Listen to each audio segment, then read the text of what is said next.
যুদ্ধের ময়দানে আছি না মেলায় আছি বুঝতে পারছি না। দেখতে পাচ্ছেন কত কত মানুষ।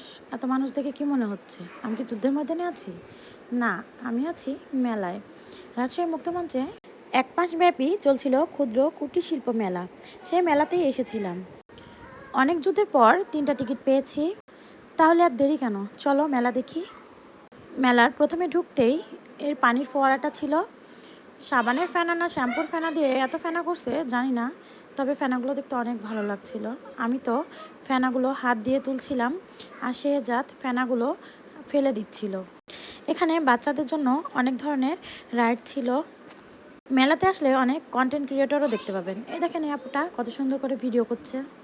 এই ড্রাগন ট্রেনটাকে দেখেন, এত ভয় লাগছিল, সামনে থেকে যখন আসছিল মনে হচ্ছে আমাকে গিলে খাবে। এই ভাইয়াগুলো দেখছি অনেক সুন্দর নাচ করতেছে, তাই একটু ভিডিও করে নিলাম। মেলায় নতুন একটি রাইড নিয়ে আসছে। রাইডটাতে উঠে মেলা দেখতে এত ভালো লাগছিল, সূর্যটাকে মনে হচ্ছিল হাত দিয়ে ছুঁতে পারবো। দেখেন নাগরদোলাটা কত সুন্দর লাগছে, কত কত মানুষ সবাই তাকিয়ে আছে। মনে হচ্ছে আমরা মনে হয় ভাইরাল হয়ে গেছি। এবার চলে যাবার পালা, সে যা তো মেলা থেকে যাবেই না। ভিডিওটি কেমন হয়েছে অবশ্যই কমেন্টে জানাবেন।